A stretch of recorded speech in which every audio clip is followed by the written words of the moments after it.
I'm Allison Austin, and I lead media and public relations for CoreLogic. And I'm here today with Stuart Pratt, head of public policy at CoreLogic.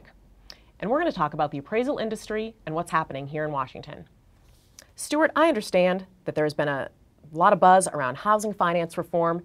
How do appraisers fit into that? That's a great question, and you're absolutely right.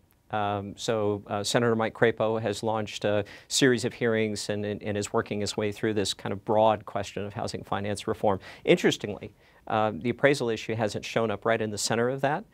There has been a hearing in the House Financial Services Committee. There's some interesting questions that were teased out during that hearing. What's the role of federal government, the appraisal subcommittee, relative to state agencies? What about this idea of appraisal independence? This was something put into the Dodd-Frank Act and has to do with trying to protect appraisers from undue influence, and on and on. Even the appraiser shortage has come up at different times. It's an interesting time for us. You mentioned appraiser independence. Is that still important in this economy? You'd think not, in a sense, because this was a Great Recession kind of issue.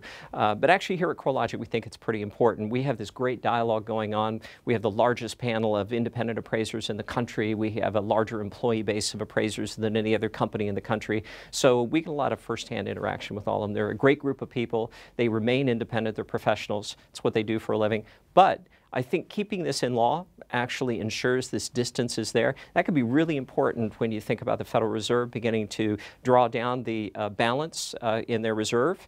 And in doing that, we're going to have a private market of investors come in and begin to make up for that money supply. So sovereign funds and investors in Wall Street, they care about this sort of thing. I've heard that there's a shortage of appraisers. Is that true? Yeah, it is and it isn't. You know, in a really big market like last year where we bumped up against 1.9 trillion, that stress tests every part of the market, including appraisers. This year at 1.6, we're probably not quite as stressed this year. But on the flip side of it, there are some regional gaps. We can look at cities and we know that there's a gap there and an appraisal shortage that needs to be addressed. We can also look at rural areas and we can see some of that as well. I do think the Appraisal Foundation, one of the voices here in Washington, D.C., not directly the Hill, but an important voice, they're trying to address this, Allison. We have roughly 55 to age 60 average age for an appraiser today.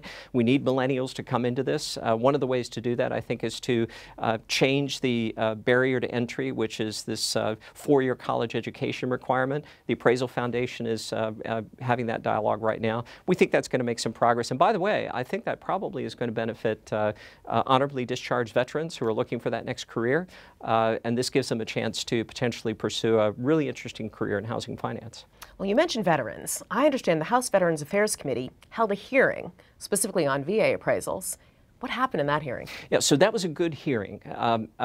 The VA struggles in some areas of its work, but actually it has a stellar reputation in terms of its appraisal team. And so I thought it was a very collaborative kind of discussion. I think maybe the key message coming out of that was how can we solve the rural appraiser issue that we've already talked about? More importantly, what's the next mix of technology and people that's going to get us to a better place in terms of delivery of appraisals, consistency of result. You know, that's really our sweet spot here at CoreLogic. Here at CoreLogic, we call that smart modernization.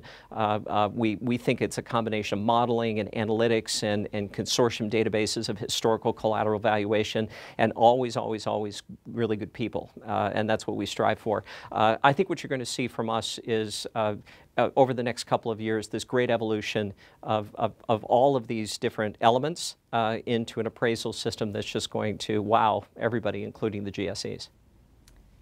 If you like what you've heard today and you want to learn more, you can go to CoreLogic.com and visit the Insights area.